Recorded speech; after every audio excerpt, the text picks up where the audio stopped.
লাহোরের এক কবর ভাঙ্গিয়া যাওয়ার পরে দেখে ভিতরে লাশ একেবারে তাজা, কাপনের কাপন সহ তাজা। সমস্ত মানুষ খুঁজতে আছে এই লাশটা কার। এক ব্যক্তি আসিয়া বলে আমার স্ত্রীর লাশ। সবাই বলছে আমার স্ত্রী এমন কি ইবাদত করছে, এমন কি আমল করছে, মাওলা এত নিয়ামত তাকে দান করছে। তখন ওই ব্যক্তি বলতে আছে আমার স্ত্রী এক জমানায় খুবই খারাপ ছিল, পতিতা আবৃত্তি করিয়া বেড়াইতো, খারাপ কাজের মধ্যে লিপ্ত থাকতো, কিন্তু আল্লাহ পাক রব্বুল আলামিন তাকে তওবা নসিব করছেন, তওবা করছে, খালেস তওবা করছে।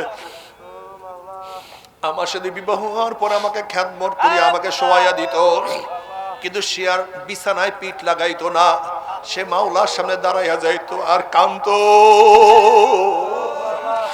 আর বলতো মাওলা রে আমার সে গুনাহগার কেউ নাই, আমার সে পাপী কেউ নাই, আমার কি উপায় হবে, কবরে কি উপায় হবে। এরকম কান্দিয়া কান্দিয়া কিয়াম করতো, রুকু দিত, রুকু গিয়া কাঁদতো, সেজদায় গিয়া মাটি ভিজাইতো, মুনাজাত ধরিয়া এমন কান্না কাঁদতো মনে হয় যেন কলিজা ফাটিয়া যাবে। এরকম করতে করতে ফজর পর্যন্ত কাঁদতে কাঁদতে কাটাইয়া দিত। এরপরে ফজরের নামাজ পড়তো, ফজরের নামাজ পরে জিকির আজকারে বসতো, ইশরাক পর্যন্ত জিকির আজকার করিয়া ইশরাক নামাজ পড়িয়া ঘরের কাজ করত, কিন্তু সারাক্ষণ চোখে পানি আর মাঝে মাঝে এমন ভাবে চিল্লান মারতো মাওলা আমার কি উপায় হবে, আমাকে কি তুমি মাফ করবা, আমাকে কি তুমি ক্ষমা করবা। মাওলা কেন ক্ষমা করবে না, তোমার রহমতের চেয়ে বেশি গুনাহ করতে পারি নাই, তোমার গুনাহ তোমার বাপের চেয়ে বেশি গুনাহ করতে পারি নাই।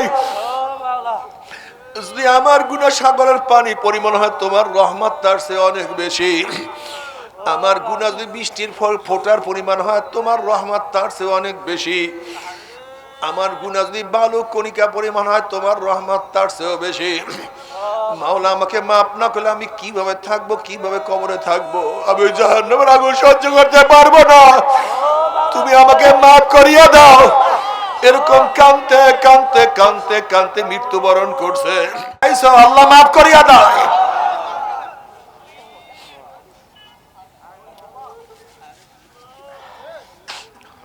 ওরে পাও গুনার দিকে বেশি আসছো না নেকের দিকে বেশি আসছো?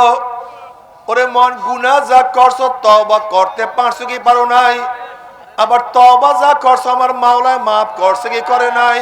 আরে হাসিবু ক্বাবলা আন তুহাসাবু, তোমার কাছে হিসাব নিকাশ নেওয়ার আগে তুমি তোমাকে হিসাব নিকাশ নাও। যদি হিসাব নিকাশ নিয়ে কবরে যাইতেই পারো, কবরটা জান্নাতের বাগিচা হইয়া যাবে। আল্লাহ যত দূর তাকাবা তত দূর ফাঁকা হইয়া যাবে। নবী আলাইহিস সালাতু ওয়াস সালাম রওজা সে সুরাক হইয়া যাবে। ফেরেশতারা প্রশ্ন মান হাজার রজুল, চেন ওই ব্যক্তিকে? যুবক দেখবে, ছাত্র দেখবে, আমার নবীর মাথার সাথে তার মাথার মিল, নবীর চেহারার সাথে তার চেহারার মিল, নবীর পোশাকের সাথে তার পোশাকের মিল, নবীর দলের সাথে তার দলের মিল, নবীর নীতি আদর্শের সাথে তার নীতি আদর্শের মিল, নবীর সাথে তার নেতার মিল। উম্মি বলবে যে আমার নবী জনাবে মুহাম্মদুর রাসূলুল্লাহ সাল্লাল্লাহু আলাইহি ওয়াসাল্লাম। আমার মাওলা ডাক দেবে সাদাকা আবদি, আমার বান্দা সত্য কথা বলছো, আফসুল ফরাশা মিনাল জান্নাহ ওয়াল বিসু মিনাল জান্নাহ। আমার বান্দা বান্দির গায়ের মধ্যে জান্নাতের পোশাক লাগায়া দে, জান্নাতের বিছানা বিছায়া দে, জান্নাতের নাজ নেমে যারা গোটা কবরটাকে ভরিয়া দে। মাওলা রে মাপ না করিয়া কাউকে ডাক দিও না।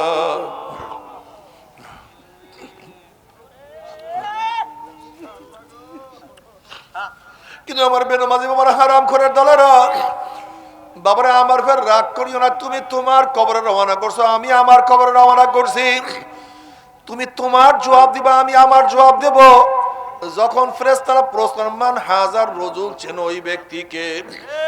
নাফরমান দেখবেন নবীর মাথার সাথে নাফরমানের মাথার মিল নাই, নবীর চেহারার সাথে নাফরমানের চেহারার মিল নাই, নবীর পোশাকের সাথে নাফরমানের পোশাকের কোনো মিল নাই, নবীর দলের সাথে নাফরমানের দলের কোনো মিল নাই, নবীর নীতি আদর্শের সাথে নাফরমানের নীতি আদর্শের কোনো মিল নাই। নবীর সাথে অন্য তার কোনো মিল নাই।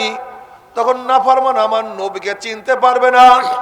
নাফরমান ডাক দিয়ে বলবে, হা হা লাদরি, আমি ওনাকে চিনি না, ওনার সাথে আমার কোনোই সম্পর্ক নাই। অমনি আমার মাওলা ডাক দেবে, কাযাবা আদুবুল্লাহ, আমার দুশমন মিথ্যা কথা বলছে, এ কবরের মাটি চাপ দে।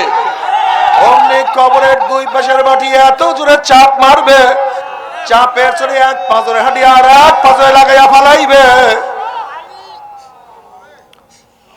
এ কবরের মধ্যে আগুন ধরাইয়া দে, অমনি গোটা কবরটা আগুনে ভরিয়া যাবে। এ সাপ জড়াইয়া ধর, অমনি 99টা সাপ আসিয়া নাফরমানকে প্যাঁচ মারবে।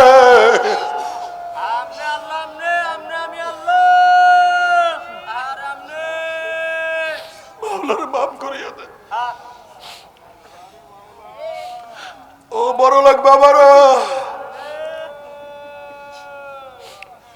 ইমাম গাজ্জালী রাহমাতুল্লাহ আলাইহি বলেন, বড় হলে বড় লোকের তুলনায় গরিবের তুলনায় বড় লোকদের কবরের আযাব 70 গুণ বেশি অনুভব হবে। যখন বড় লোকদের আযাব শুরু হয়ে যাবে, বসেন বসেন বসেন বসেন, এই সরেন তো। আল্লাহ তুই আমাদের সবাইকে মাফ করিয়া দাও। আরে বসেন না, কি হইছে? বসেন, এত ডিস্টার্ব করেন কেন? বসেন। আল্লাহ তুই আমাদের সবাইকে মাফ করিয়া দাও। বাবারে খুব ভালো মতো বোঝার চেষ্টা করো। আল্লাহ আল্লাহ আল্লাহ, আল্লাহ আমাদের সবাইকে মাফ করিয়া দাও, আমাদের সবাইকে ক্ষমা করিয়া দাও। এই চক্ষু মেলেন, এই কবরের মধ্যে হাজার হাজার বছর থাকতে হবে। এরপর আল্লাহ পাক কিয়ামতের ময়দান কায়েম করবে। বাবা তুমি কেন বুঝো না? তুমি কি দেখো না কত কবরের মধ্যে ধোঁয়া দেখা যায়, কত কবরের মধ্যে আগুন দেখা যায়, কত কবরের মধ্যে 1 বছর 2 বছর 100 বছর 1000 বছর পরে কাপুনের কাপুন সহ লাশ একেবারে তাজা পাওয়া যায়। আল্লাহ বাবারে দূরে যাওয়া কেন? আমাদের ডাক্তার আকবর সাহেব তোমাদের এলাকায়, তোমরা কি দেখো নাই? জিজ্ঞাসা করো, তাদের সবাই দেখছে, হাজার হাজার মানুষে দেখছে। কবর ভাঙ্গিয়া যাওয়ার পরে দেখে কাপুনের কাপুন সহ লাশ একেবারে তাজা।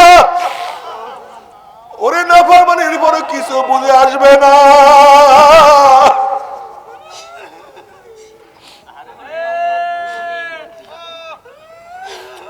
আর যত জায়গায় কবরের মধ্যে লাশ তাজা পাওয়া যায়, সব জায়গায় কাপড়ের কাপড় সহ তাজা পাওয়া যায়,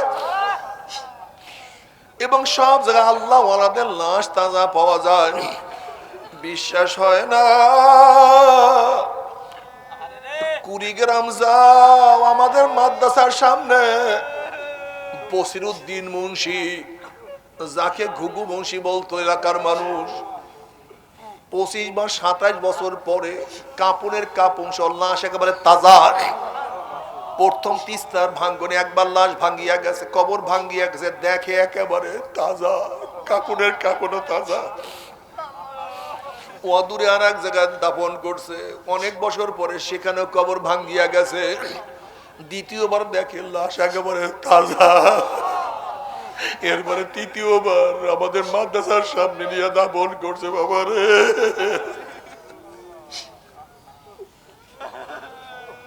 যারা যুক্তির পিছনে হাঁটো রে বাবা, কি যুক্তি দিবা? আমার মাওলার সাথে কোনো যুক্তি দিয়া পার পাইতে পারবা না।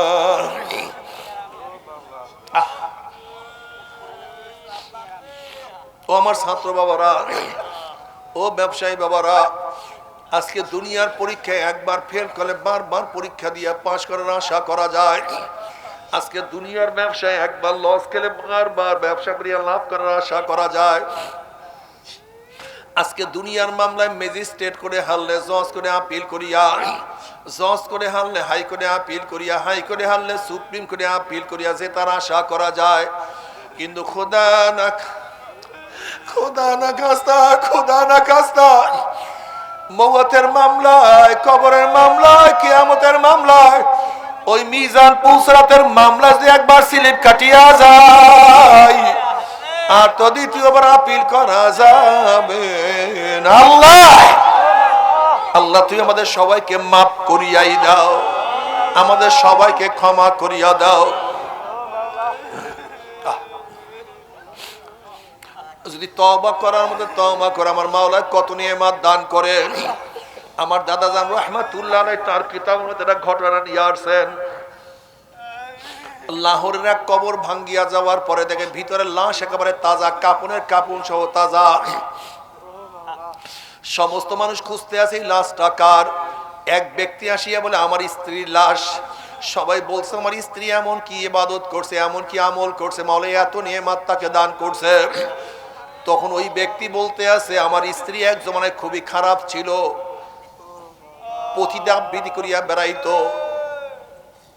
খারাপ কাজের মধ্যে লিপ্ত থাকতো, কিন্তু আল্লাহ পাক রব্বুল আলামিন তাকে তওবা নসিব করছেন, তওবা করছে, খালেস তওবা করছে। আমার সাথে বিবাহ হওয়ার পর আমাকে খ্যাতমত করে আমাকে শোয়াইয়া দিত, কিন্তু সে আর বিছানায় পিঠ লাগাইতো না, সে মাওলার সামনে দাঁড়াইয়া যাইতো আর কাঁদতো আর বলতো মাওলা রে আমার সে গুনাহগার কেউ নাই, আমার সে পাপী কেউ নাই, আমার কি উপায় হবে, কবরে কি উপায় হবে। এরকম কান্দিয়া কান্দিয়া কিয়াম করতো, রুকু দিত, রুকু গিয়া কাঁদতো, সেজদায় গিয়া মাটি ভিজাইতো, মুনাজাত ধরিয়া এমন কান্না কাঁদতো মনে হয় কলিজা ফাটিয়া যাবে। এরকম করতে করতে ফজর পর্যন্ত কাঁদতে কাঁদতে কাটাইয়া দিত। এরপরে ফজরের নামাজ পড়তো, ফজরের নামাজ জিকির আজকারে বসতো, ইশরাক পড়ে জিকির আজকার করিয়া ইশরাক নামাজ পড়িয়া ঘরের কাজ করত, কিন্তু সারাক্ষণ চোখে পানি আর মাঝে মাঝে করিয়া আমার বাবা চিল্লান মারতো মাওলা আমার কি উপায় হবে, আমাকে কি তুমি মাফ করবা, আমাকে কি তুমি ক্ষমা করবা। মাওলা কেন ক্ষমা করবে না, তোমার রহমতের চেয়ে বেশি গুনাহ করতে পারি নাই, তোমার গুনাহ তোমার বাপের চেয়ে বেশি গুনাহ করতে পারি নাই। যদি আমার গুনাহ সাগরের পানি পরিমাণ হয় তোমার রহমত তার চেয়ে অনেক বেশি। আমার গুনাহ যদি বৃষ্টির ফোঁটার পরিমাণ হয় তোমার রহমত তার চেয়ে অনেক বেশি। আমার গুনাহ যদি বালু কণিকা পরিমাণ হয় তোমার রহমত তার চেয়েও বেশি। মাওলা আমাকে মাফ না করলে আমি কিভাবে থাকবো, কিভাবে কবরে থাকবো, আমি জাহান্নামের আগুন সহ্য করতে পারবো না, তুমি আমাকে মাফ করিয়া দাও। এরকম কাঁদতে কাঁদতে কাঁদতে কাঁদতে মৃত্যুবরণ করছে। রব্বুল তাকে নিয়ামত দান করছে। বাবা আমরাও গুনাহ করছি, গুনার কোনো শেষ নাই, সীমা নাই। এখন তওবা করি, মাওলার কাছে মাফ চাই। আমার মাওলা কালামে পাকের মধ্যে ফরমান আল্লাযীনা ইযা ফাআলু ফাহিশাতান আও যালামু আনফুসাহুম যাকারুল্লাহ ফাস্তাগফিরু লিযুনুবিহিম ওয়া মান ইয়াগফিরু যুনুবা ইল্লাল্লাহ। যখনই আল্লাহ পাকের মুমিন বান্দা-বান্দি গুনাহ করিয়া নিজের উপর জুলুম করিয়া ফেলায়, অমনি আমার মাওলাকে ডাক দেয় আল্লাহ। যখনই বান্দা গুনাহ করিয়া জুলুম করে অমনি ডাক দেয় মাওলা, আমার মাওলা, ও আমার মাওলা, আমি পাপ করিয়া ফেলাইছি, আমি অন্যায় করিয়া ফেলাইছি, আমি নামাজ কাজা করিয়া ফেলাইছি, রোজা ছাড়িয়া দিছি, আমি অপকর্মের মধ্যে লিপ্ত হয়ে গেছি, কে মাফ করবে? তুমি ছাড়া মাফ না করলে কেউ মাফ করতে পারবে না। নবী আলাইহিস সালাতু ওয়াস সালাম ফরমান তাইবিনা জানবে কামাল্লা জানবালা। যদি গুনাহ থেকে বান্দা তওবা করার মতো তওবা করতেই পারে, যেরকম নবজাত শিশু জন্ম হওয়ার সময় তার কোনো পাপ থাকে না, ঠিক যদি গুনাহ থেকে তওবা করার মতো তওবা করতেই পারে, আমার মাওলা এত মেহেরবান মাওলা, এত দয়াবান মাওলা, বান্দা তুমি তওবা করতে দেরি করবা, আমার মাওলা মাফ করতে এক সেকেন্ডও দেরি করবেন। আল্লাহ আল্লাহ তুমি আমাদের সবাইকে তওবা করার তৌফিক দিয়া দাও, আমাদের সবাইকে মাফ করিয়া দাও। এই কবরের মধ্যে হাজার হাজার বছর থাকতে হবে। এরপর আল্লাহ পাক কিয়ামতের ময়দান কায়েম করবে। আল্লাহ পাক কাউকে জান্নাতের ফয়সালা দিয়ে দিবে, কাউকে জাহান্নামের ফয়সালা দিয়ে দিবে। এ আমার যুবক বাবারা, মুরব্বী বাবারা, পর্দার মা বোনেরা, আজকে শীতের থেকে বাঁচার জন্য কত ল্যাব গায়ে দিলা, কত দামি কম্বল তুমি গায়ে দিছ, কত দামি পোশাক পরছো, কত কোট, কত সোয়েটার, কত দামি শাল পরিধান করছো, কিন্তু নামাজ পড়ো না, রোজা রাখো না, ইবাদত করো না। আল্লাহ না করলে জাহান্নামী হইয়াই যাও। আল্লাহ পাক জাহান্নামে তোকে একটা পোশাক পরাইয়া দিবে, কিন্তু ওই পোশাকটা কোনো সুতির পোশাক না, কোনো রেশমি কাপড়ের পোশাক না, কিন্তু উলের কোনো পোশাক না। ওই জামাটা হবে একটা আগুনের জামা।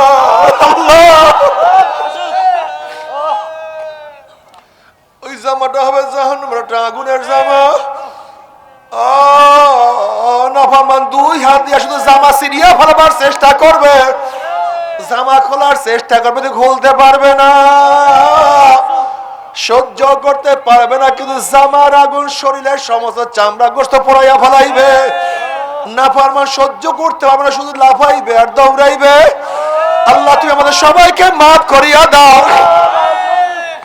তবে মুমিন মুসলমান বলতে সবাইরই মনে চায় গুনার থেকে ফিরিয়া নেক আমল করিয়া মাওলার জান্নাত সবাইরই যাইতে মনে চায়। গুনাহ নিয়ে মাওলার জাহান্নামে কাউরে কিন্তু যাইতে মনে চায় না। কিন্তু কেনই বা আমরা নেক আমল করতে পারি না, কেনই বা গুনার কাম ছাড়তে পারি না? এর মূল কারণ হলো আপনার এবং আমার পিছনে নফস এবং শয়তান লাগিয়া রইছে। এই নফস এবং শয়তান থেকে বাঁচার জন্য যে কোনো একজন হক্কানি আল্লাহর ওলি হাতে হাত দিতে হবে রে বাবা। খবরদার, বর্তমান জমানায় পীর মুরিদে ভেজাল, ব্যবসা, দলাদলি, হিংসা, হাসাদে পরিণত হয়ে গেছে। সমস্ত আল্লাহর ওলির একমত, যেই পীরের 5 জন মুরিদের মধ্যে কমপক্ষে 3 জনকে দেখবেন আলহামদুলিল্লাহ সুন্নাত মাফিক আমল আখলাক মজবুত হয়ে যাইতে আছে, গুনার কাম ছাড়তে আছে, নেকের আমল ধরতে আছে, কলম নরম হইয়া চোখে পানি আসতে আছে। বৃক্ষ তোর নাম কি, ফলে পরিচয় আমি চরমনায় বুঝি না। চরমনের দাওয়াত, প্রশংসা, প্রচার প্রসার করার জন্য আসিনে রে বাবা। চরমনায় যাওয়ার তোমার কোনো দরকার নাই, কোনো দরকার নাই, কোনো দরকার নাই। তুমি যার কাছে গিয়া পারো গুনার কাম সারো, নেকের আমল ধরো, কলম নরম করিয়া চোখে পানি নিয়ে মাওলার কবরে যাইও। যেরকম দুনিয়ার ঘরে আগুন লাগলে পানি ছাড়া নিবানো যায় না, ঠিক তোমার আমার গুনার দ্বারা যে জাহান্নামের আগুন জ্বলিয়া রইছে, চোখের পানি ও ছাড়া কিন্তু জাহান্নামের আগুন নিবানো সম্ভব না। কাজে বাবা, আমার জন্য দোয়া চাই, আমিও দোয়া করি। সবাই সবার জন্য প্রাণ খুলিয়া দোয়া করো, যেন কিয়ামতের ময়দানে গলাগলি বাঁধিয়া মাওলা একসাথে জান্নাতে যাওয়ার তৌফিক দিয়া দেয়। আল্লাহুম্মা আমিন, আল্লাহুম্মা আমিন। ও আমার পর্দালে মা বোনেরা, 2 হাত তুলিয়া মাওলার দরবারে কান্দো আর মাওলার কাছে মাপ চাও। কান্না না আসলে মনের গুজরে মন একদিন এই ঘরের দরজা দিয়ে নতুন বউ হইয়া উঠছিল রে মন। কত মেয়েলোকে শরবত খাওয়াইছে, কত মেয়েলোকে বাতাস করছে, আবার একদিন এই ঘরের দুয়ার দিয়া মারা লাশিয়া বাইর হব।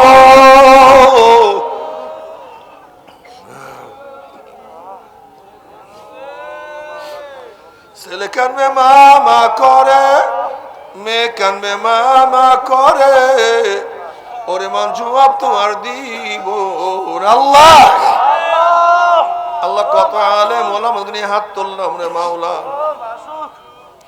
আল্লাহ কত সাদা দাড়িওয়ালা ভাইদেরকে নিয়ে হাত তুললাম রে মাওলা।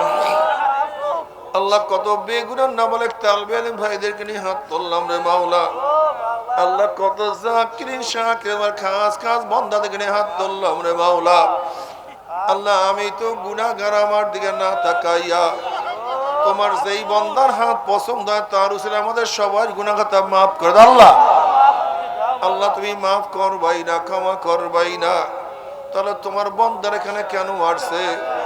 কি পাওয়ার জন্য আসছে? কি চাওয়ার জন্য আসছে?